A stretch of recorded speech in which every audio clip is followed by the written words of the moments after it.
The Adventures of Pinocchio, another classic read-aloud story by retired Alaskan schoolteacher Jeff Babcock. Well, we began our story on Tuesday, May 5th, 2020. Today, I will read Chapter 5. Again, Pinocchio, C. Collodi, translated from the Italian by Carol Della Chisa, and illustrated. The illustrations are what really helped the book tremendously. Attilio Musino, and published in in September of 1968 by Macmillan Publishing Company in New York and also in London. Chapter 5. Pinocchio is hungry and he looks for an egg to cook himself an omelet.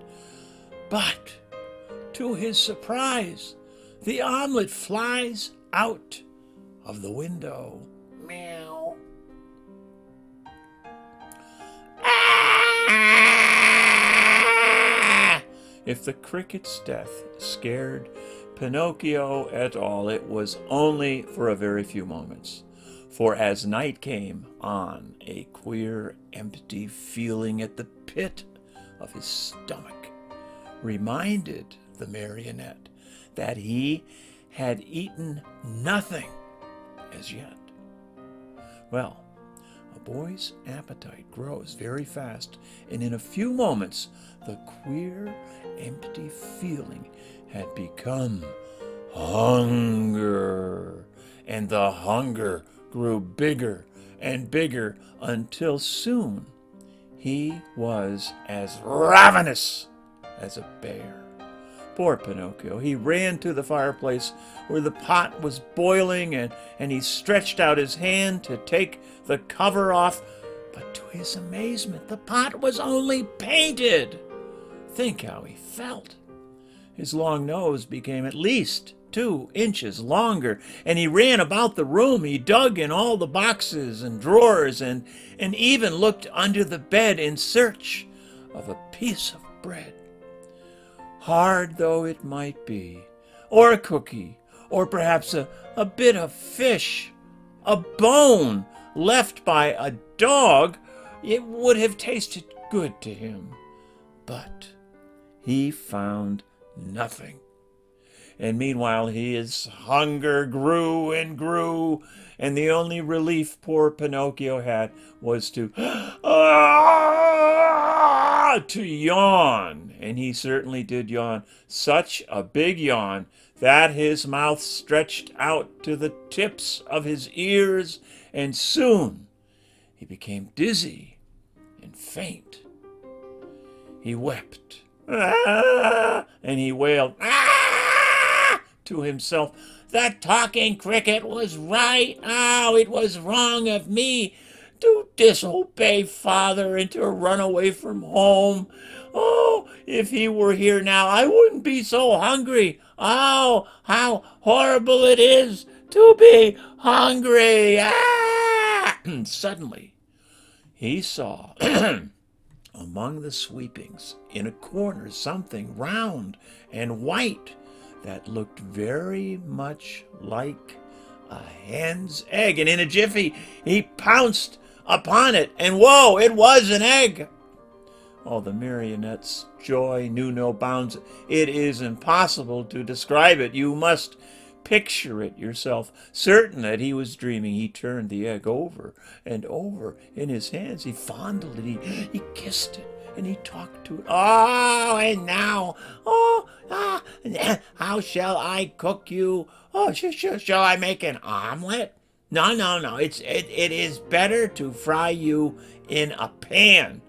Or shall I just drink you? No. The best way is to fry you in a pan. You will taste better. No sooner said than done. He placed a little pan over a foot warmer full of hot coals, and in the pan, instead of oil or butter, he poured a little water. And as soon as the water started to boil, tack! He broke the eggshell. But in place of the white and the yolk of the egg, a little yellow chick, fluffy and gay and smiling, escaped from it. And bowing politely to Pinocchio, he said to him, "Oh, many thanks, many thanks indeed, Mr. Pinocchio, for having saved me the trouble of breaking my shell. Goodbye, and good luck to you, and remember me to your family." And with these words, he spread out his wings, and darting to the open window, he flew away into space until he was out of sight. The poor marionette stood as if turned to stone, with wide eyes, open mouth, and the empty halves of the eggshell in his hands. And when he came to himself, he began to cry and shriek at the top of his lungs, stamping his feet on the ground and wailing all the while, "Oh, the talking cricket was right. If I had not run away from home, and if my father were here, I should not be dying of hunger. Oh, how horrible it is to be hungry." And as his stomach kept grumbling more than ever, and he had nothing to quiet it with, he thought of going out for a walk to the nearby village in the hope of finding some charitable person who might give him a bit of bread. Poor Pinocchio. Chapter 6. That's tomorrow. Pinocchio falls asleep with his feet on a foot warmer. That's probably the same one he was going to cook the egg on. And he awakens the next day with his feet all burned off.